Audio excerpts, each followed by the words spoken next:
There's speculation about what the Undergraduate Student Association does and how they decide to hand out club budgets. Many students have wondered, where does USA get the money and how do they decide how much money goes to what club? I'm Lisa Sachera with the Inside Story. As one of the most influential clubs on campus, some students do not understand what USA really is. I had the chance to sit down with USA President Ben Macaluso to discuss some student concerns. Okay, so USA is, well, it's a little bit of a misnomer.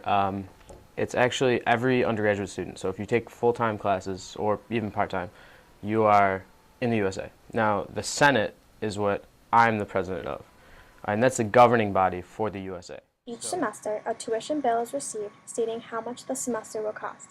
However, students wonder, what are student taxes and what are they going to?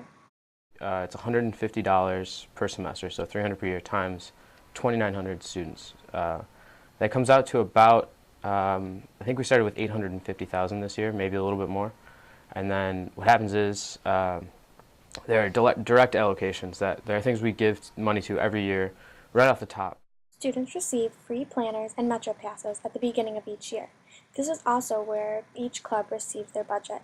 USA Vice President of Business and Finance, Molly Watson, collects each club budget prior to the beginning of the year and then discusses how much each club should get. We do it by semester, so we try and aim for, funding a club for the whole semester, and then we start the process over again the second semester. So Molly and the Finance Committee meet up over winter break, and they do the same thing. So again, there's tons of meetings. And they also meet several times during the year, and that takes all day. It's a huge process, because they go line by line by line, and they have to vote. Each of them has to agree on the budget. Although the Senate oversees about 125 clubs, many students do not know the criteria behind receiving a proper budget. After submitting the proper forms and receiving the yes from the Senate, they can go online and fill out a budget form. With this budget form, all they ask for is evidence.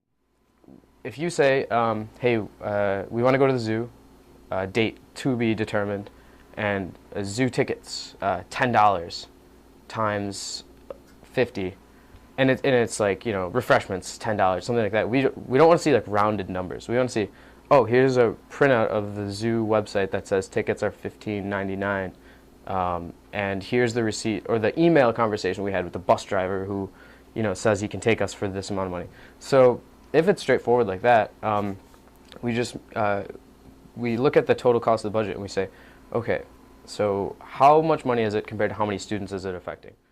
The budget is the most important and probably the hardest part of the Senate. After a financial controversy with club hockey last year, the Senate made the final decision to hand over all club sports to John Lyons, Assistant Facilities Director. We're ill-equipped to meet the needs of an athletic team. The equipment is sort of foreign to what we're used to dealing with, pens, pencils, pizza parties, plane tickets, things like that. That's easy for us. We can go online and check it out and know that, we have an idea of like the value there, and also how it's going to affect people. With the club sport, it's not the same. Not all of us understand how fencing equipment is priced, or if we're getting a good price for it, how long it lasts. If you would like to start a club, feel free to check out the USA blog site at canisiususa.com.